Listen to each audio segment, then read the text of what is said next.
नमस्कार दोस्तों, सर्वांग मोटिवेशन चैनल में आपका स्वागत है।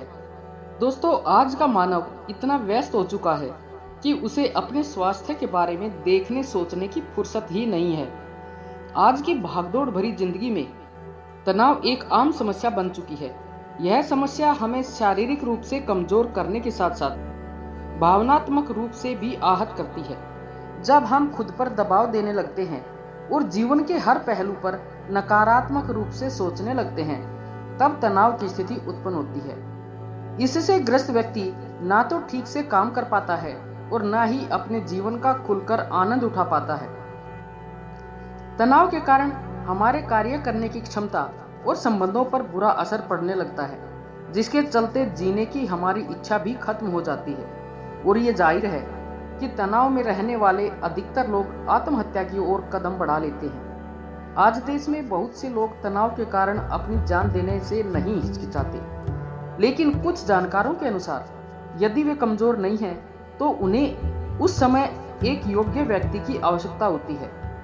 अगर उन्हें उस समय सही व्यक्ति मिल जाता है, तो वे इससे बाहर निकल सकते हैं और नई उम्मीद के साथ अपने जीवन की शुरुआत कर सकते हैं। लेकिन अगर उन्हें अपने विचार साझा करने के लिए कोई मिलता ही नहीं, तो वे बुरे कदम उठाते हैं।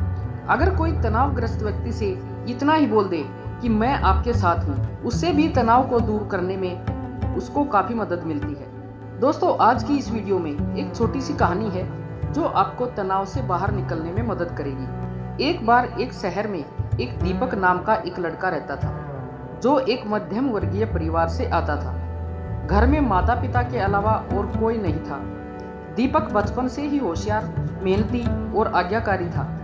स्कूल में क्लास टीचर का इकलौता पसंदीदा छात्र, जो घर में भी अपने माता पिता की बात अच्छी तरह से मानता था। स्कूल में होशियार था, हमेशा अच्छे अंकों से पास होता था। दीपक अब बड़ा हो गया था और स्कूल से कॉलेज में आने वाला था। स्कूल से कॉलेज के प्रवेश करने के बाद कुछ दिनों में ही दीपक के स्वभाव में बहुत ही बदलाव आ गया था। स्कूल में अच्छे अंकों से पास होने वाला और माता पिता की बातों को मानने वाला दीपक अब ना तो माँ बाप की सुनता था और ना ही अच्छी तरह से पढ़ाई करता था। उल्टा माँ बाप से झूठ बोलकर पैसे ले लिया करता था। अचानक दीपक में हुए ये बदलाव देखकर हर कोई अचंभित हुआ कि यह लड़का इतना बदल कैसे गया। कुछ लोग जान गए थे कि वह बुरे बच्चों की संगति में है, इसलिए जो बिना वजह पैसे बर्बाद करते हैं, फिल्मों में जाना और धूम्रपान करना उनकी आदत थी। दीपक का यह स्वभाव देखकर उनके माता पिता ने उसे समझाने की कोशिश की कि तुम बुरे बच्चों के संग में हो, उनके पदचिन्हों पर चलकर अपना जीवन बर्बाद मत करो, तुम अपनी पढ़ाई पर ध्यान दो। तो वह उल्टा कहता कि मैं अब बड़ा हो गया हूँ, मैं अच्छी तरह से जानता हूँ कि क्या अच्छा है और क्या बुरा। मैं उन बच्चों के साथ रहता हूँ, लेकिन मैं उन्हें अपने ऊपर हावी नहीं होने देता। ऐसा कहकर माता पिता की बातों को टाल देता था। ऐसे ही कई दिन बीत गए और उसके बाद दीपक की परीक्षा के दिन आ गए और उसने पढ़ना शुरू कर दिया। लेकिन वह उतना नहीं पढ़ पाता था जितना वह पहले पढ़ाई करता था। परीक्षा सिर पर थी और उसने उसी अध्ययन में परीक्षा दी। लेकिन जब परीक्षा का परिणाम आया तो वह एक विषय में अनुत्तीर्ण हो गया। हमेशा अच्छे अंकों से पास होने वाला दीपक अब बहुत दुखी था कि वह आज एक विषय में फेल हो गया। वह एक तरह से चौंक गया। उसके बाद वह अकेला रहने लगा, बहुत कम बातें करने लगा, अपने अंदर ही अंदर कुछ सोचने लगा। अपना कमरा छोड़कर यहाँ वहाँ जाना ही छोड़ दिया था। दीपक को इस स्थिति में देखकर सभी ने उससे कहा कि पिछला परिणाम भूल जाओ और आगे की परीक्षाओं पर ध्यान दो, जो हुआ उसे भूल जाओ।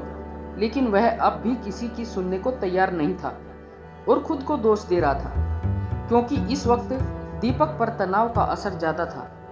एक दिन उनके स्कूल के एक अध्यापक को, जो उसे सर्वाधिक पसंद करते थे, उनके बारे में पता चला, जिसके बाद शिक्षक ने उनसे मिलने का फैसला किया और अगले दिन उन्होंने अपने पसंदीदा छात्र दीपक को उनसे मिलने के लिए अपने घर आमंत्रित किया।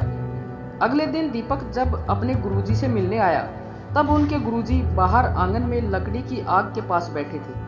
उसी समय दीपक भी उनके पास जाकर बैठ गया। गुरुजी और दीपक के बीच कुछ मिनटों तक सन्नाटा रहा। कुछ देर बाद गुरुजी ने जलती हुई आग में से एक कोयला निकालकर जमीन पर फेंक दिया। थोड़ी देर बाद आग से जलने वाला कोयला बुझ गया। तब दीपक ने गुरुजी से पूछा कि सर, आपने ऐसा क्यों किया? गुरुजी ने कोयले को वापस आग में फेंक दिया और दीपक से कहा, देखो, उसी कोयले में फिर से आग लग गई और गर्मी भी दे रहा है। इसी तरह जब आप अपने माता पिता की बातें सुन रहे थे, पढ़ रहे थे, तो आपके परिणाम भी सही थे। लेकिन जैसे जैसे आप बुरी संगत में गए, जैसे कोयला जमीन पर गिरा और बुझ गया, वैसे ही अगर आप बुरी संगति में रहकर आपको लगता है कि आप अपनी पढ़ाई पर ध्यान देते हैं, तो यह किसी काम का नहीं है। अगर आप अपने माता पिता की सुनते हैं, तो आप भी उस कोयले की तरह फिर से सफल हो सकते हैं, जो फिर से जलकर ऊष्मा देता है। गुरुजी की इन बातों को सुनकर दीपक में परिवर्तन आया और वह फिर से पहले की तरह एक अच्छा लड़का बन गया और समाज में फलने फूलने लगा। तो दोस्तों, इस कहानी की तरह ही तनाव के वक्त हमें अपनी बातों को दोस्तों के साथ, परिवार वालों के साथ साझा करना चाहिए, ताकि हमें सही सलाह मिल सके, क्योंकि किसी की अच्छी सलाह हमें तनाव मुक्त कर सकती है, जिंदगी बचा सकती है। मनुष्य प्रकृति की एक संरचना है जो दुख के पहाड़ को पार कर सफलता के शिखर तक पहुंच सकती है। जीवन में हमेशा आशा का दीपक जलाएं, जो आपको हमेशा जीवन जीने का मार्ग देगा। अपने आसपास के दोस्तों का ख्याल रखें। अगर आप कभी अकेलापन महसूस करते हैं, तो बेझिझक अपने दोस्तों के साथ साझा करें। ऐसा करने से निश्चित रूप से आपको अपने तनाव के स्तर को कम करने में मदद मिलेगी। आशा है आपको इस कहानी से बहुत कुछ सीखने को मिला होगा। कृपया कमेंट में सुझाव जरूर लिखें, और अगर वीडियो अच्छी लगी हो तो वीडियो को लाइक व शेयर अवश्य करें और चैनल को सब्सक्राइब करना ना भूलें। धन्यवाद।